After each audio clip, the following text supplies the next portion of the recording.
Hey everybody, John with Vynyly here.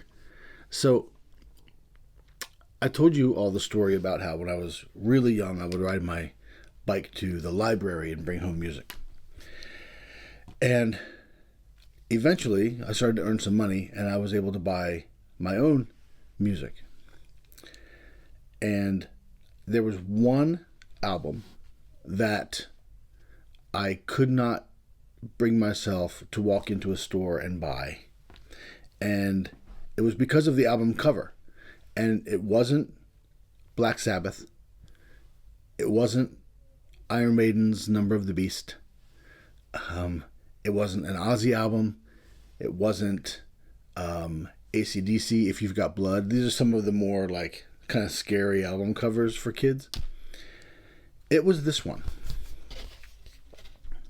Poison. Look What the Cat Dragged In. These guys were very, very glam at the time. Their appearance, anyway. And I just could not bring myself to walk into a store and buy that album and walk out with it. Eventually, I did, probably on cassette. So, because it was small, I could hide it in my car or my room or whatever. So today, we're going to take a look back at Look What the Cat Dragged In by Poison. I'm going to tell you 5 things you don't know about it, including one connection. I'll explain the connection between this album and today's Funko Pop craze. So 5 on Friday, Look What the Cat Dragged In. Here we go. What we are is when you grow up on bands like Kiss and Alice Cooper and Aerosmith and AC/DC, which are all great bands and they're all still around, you when you watch those bands when you're growing up, they put on some of the most dynamic shows ever. You're like, God, these guys are great.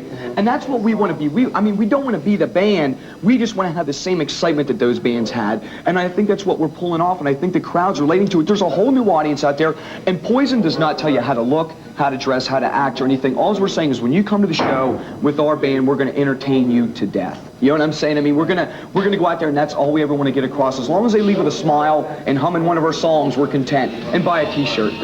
Number 1. This album is Poison's debut album, and it was released on May 23rd, 1986. And it was kind of a slow burner. It wasn't incredibly popular right away, but a year later, in May of 1987, it was number 3 on the Billboard Top 200. Number 2, let's talk about the album package here. I showed you the front cover of Look What the Cat Dragged In. I'll show you the back cover. Also, songs on here: Cry Tough, I Want Action, I Won't Forget You, Look What the Cat Dragged In, Talk Dirty to Me. Big songs for Poison, of course. Original versions included this lyric sheet right here. And early versions also included a merch form.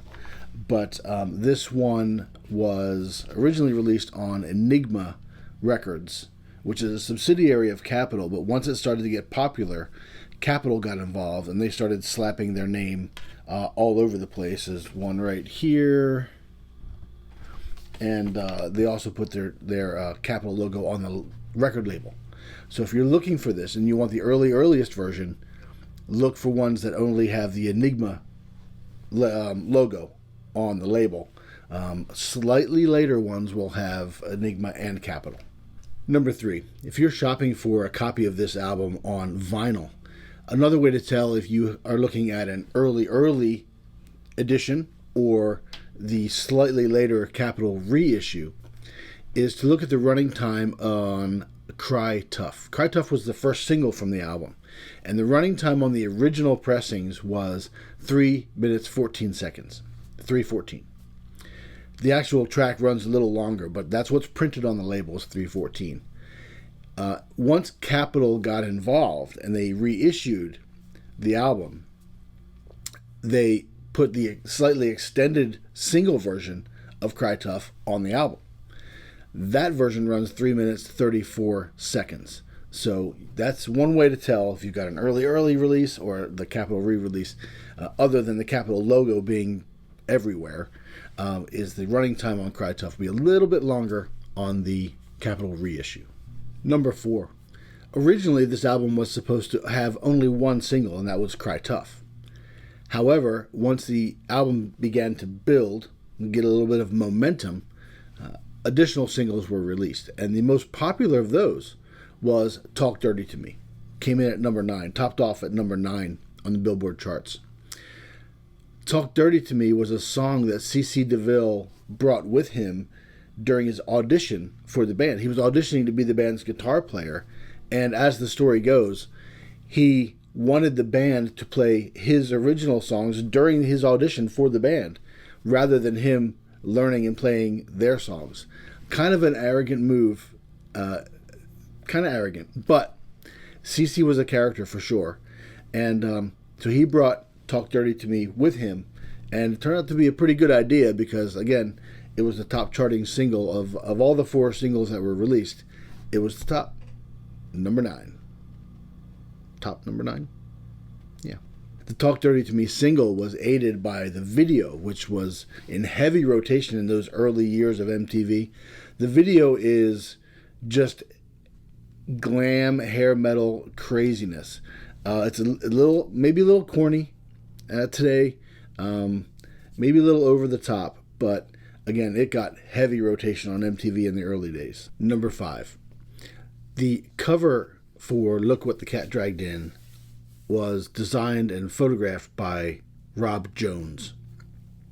Now, Jones has also done covers for Dawkins, Tooth and Nail. He did a bunch of White Stripes covers and also Raconteurs covers as well. But later on, he went on to co-found with Mitch Putnam Mondo. Now, Mondo is a company that's known for their posters of films, TV shows, and comics, and also their movie soundtrack packages on vinyl. And some of those movie soundtracks are just fantastic. The quality is just unbelievable. Really, really cool packages on their movie soundtracks. But in 2022, Mondo was acquired by Funko Pop. And in 2023, or early in, I think, spring of 2023, Funko Pop's CEO laid off the 2 co-founders of Mondo, Rob Jones and Mitch Putnam. By the way, those 2 guys being laid off created a huge outcry. Very, very popular guys, and there's a lot of dedication to the Mondo brand. People love the Mondo brand. People are big fans of it.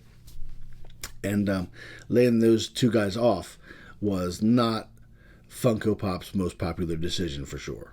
So that's it for another 5 on Friday. Thank you all for tuning in. Please remember to like and subscribe. Have a great day. Songs on Talk Dirty to Me. That's not what it's called.